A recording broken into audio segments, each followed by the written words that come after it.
What's up, you guys? Welcome to all of my regular viewers, and if you're new to this channel, well, welcome. My name is Mustafa, and in this channel we're talking about personal finance, business, money, and wealth build. Today I was not expected that I'm going to talk about this. Let me give you a little bit some background about myself.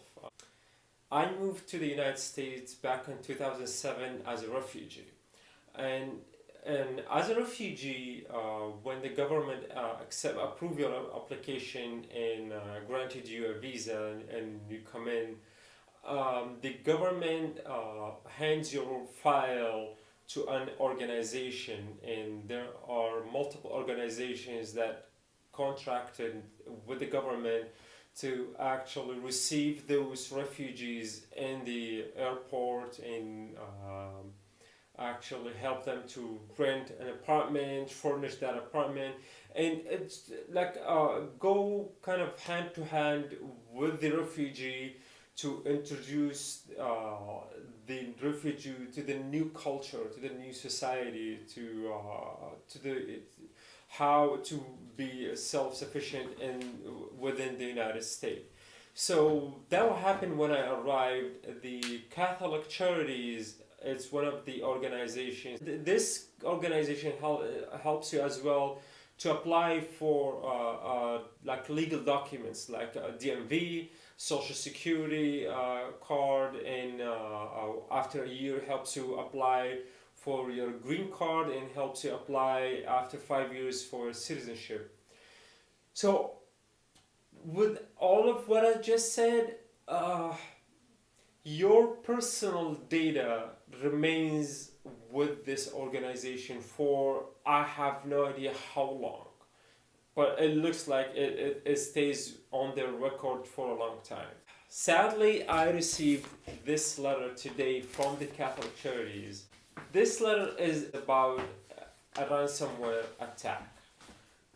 A ransomware attack is when you or your organization get not hacked, but they gain access to your systems and they deploy a software that block all of your systems. You cannot log in, you cannot access your data, you cannot do anything within your system.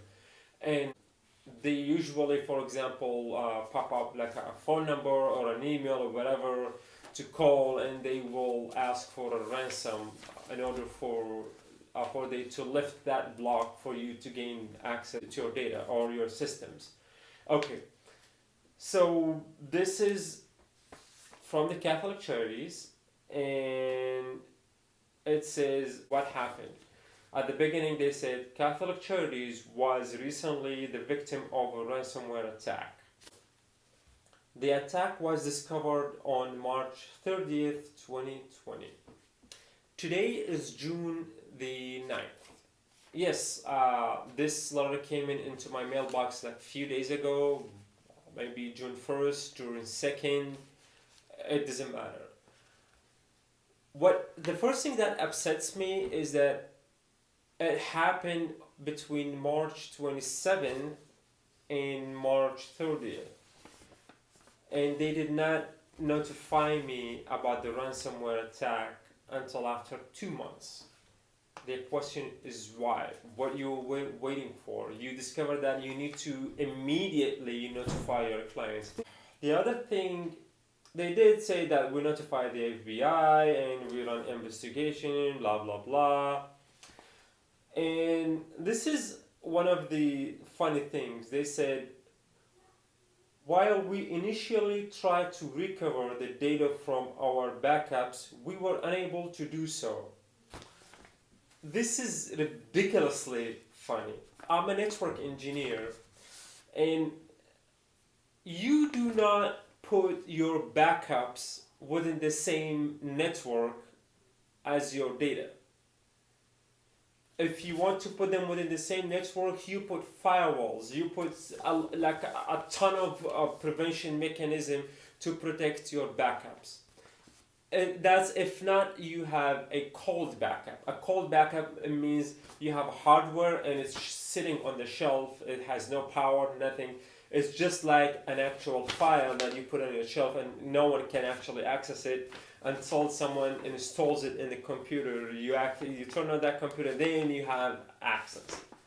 If you have a hot backup, like a server is running, then you have to have a protection for that. We are living in 2020. Really? I mean, really? Oh my god, oh my god. Anyways, so another section, they said what information was involved. Name, date of birth, address, phone number, social security number, immigration documents, medical information, criminal history, copies of pay stubs, case notes, public benefits, and cash assistance information. You gotta be kidding me. So they accessed literally everything. So me, my mom, my brother, my entire family was under that organization. How many families affected this? Thousands. Really? You better be kidding me. Alright, so what we did and what we are doing. So after they filed the report with the FBI, they did change the relevant passwords. That's good. Talking about password, I mean, companies should put like a policy that password required to be changed frequently, like every month, every 90 days, every 6 months. I don't care. There should be a mechanism that tells the client, and when I say the client, I mean the employees, because as an IT, we call our employees clients because they're clients to the IT department. We are required from the employees to change their password frequently. It really depends on the company's policy, but it should be changed frequently, no matter what company you're working with. If you're working in a company and that company does not ask you to change your domain password every minimum of 3 months, then this is not a good company, and this company is going to be under attack at any time. Sooner or later, I don't know, but this is not a good practice. This is another funny thing. So after they paid the ransom and they made sure that that block was lifted, monitoring and anti-crypto software was deployed. Really? Well, too late, my friend. Too late, you idiot. Now you deploy that? I bet like how many times your IT tells you like hey, we need to patch this, we need to upgrade this. It's not only with the Catholic Charities, it's with a bunch of idiot companies. When an IT tells you to upgrade or to do a patch or you need to buy new software, you do it, you invest in that, because that IT is not going to have something in his or her pocket. They're just doing their job to protect you. We are in the process of moving our backups to a cloud-based system. I mean, what you are doing? Like people moving their backups either off-site, cold, or to the cloud. You're doing it right now? Really? Come on, you gotta be kidding me.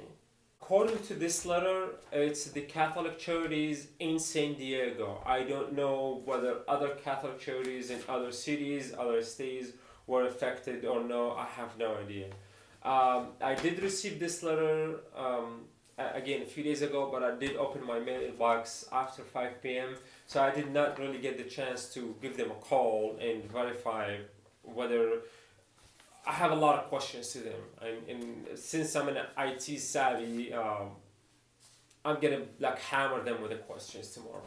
I know probably I'm going to make another video to give you an update of my findings.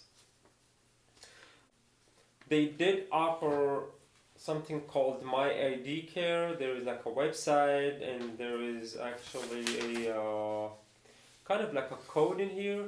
It's basically a free enrollment in this website, and it protects your identity. Like anyone, I really don't know how this works, but it kind of protects your personal information. If someone runs your credit, they give you a call. If someone tries to apply, they give you a call. Something stuff like that. So they did offer a free 12 months enrollment with this website. It's called app.myidcare.com, and I leave the link in the description below so you can check it out. With an insurance policy of like $1 million insurance reimbursement policy. So you really need to give them a call. They have a phone number. I will leave that as well to understand how this protection works. They did repeat this My ID Care like the zillion time in this letter. So they really try to push us to do this. And they do recommend that you do go to www.annualcreditreport.com. This is a website that gives a free credit report annually. If you want to get the report more than once in a year, then you have to pay them. But I guess in this matter, you're only going to need it once for the meantime, just to check that within the past 2 months nothing happened. And I do actually use Credit Karma app. You can download it on iOS or Android to check your credit frequently. So if you see something not normal, then I would highly recommend that you call one of the credit bureau and investigate. You could, of course, place a report with the police if you want. There is something called security freeze they mention in here. Security freeze is you call every one of the 3 major credit bureaus and you tell them I want to security freeze my credit, and that's block you and anyone else tries to apply for any sort of credit or loan. So even yourself, you're not going to be able to apply for any credit until you call yourself and lift that freeze. So that's if you feel you're really compromised and you feel there's something going on your credit, then I highly recommend you freeze your credit first and then you try to investigate what happened, and then you can lift it later on. There is one last thing in here. So they said you can obtain additional information from a government website, which is www.consumer.gov/IdTheft. I will leave that in the description below as well. Well guys, I'm really sorry for this bad news. It's funny as well. Please share this video as much as possible, because I know thousands of people were in the Catholic Charities. They were either working, they were either refugees, and they were like applying for green card or applying for passports, applying for citizenship. I don't know, you name it, a lot of stuff. If you went to the Catholic Charities even once and you applied for anything, I highly recommend you give them a call tomorrow and verify whether your personal information was compromised as well or no. Oh, there is one important thing that they mention in here, that they did not see an evidence that the attacker did use those data. So they claiming that the ransom attacker they just like blocked the data, they got the money, and then they released it. But again, these people are bad. They're unauthorized to see my data, your family's, your friends' data. But they did. We don't know whether they're going to probably sell this information. I don't know. Like even they pay them, they can sell this information for God knows who. And that person or that bad person called me and say, hey, Mustafa, I have your information. Pay me that much, or I will put your information publicly on YouTube or on whatever, you know.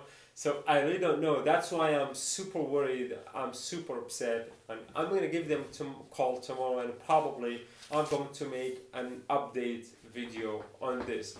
Well, again, guys, if you could please, for your own benefits and for your families and friends' benefits, share this video, smash the like button, subscribe to the channel, leave a comment in the comment section below with any question you have. I will try to answer as much as possible of what happened.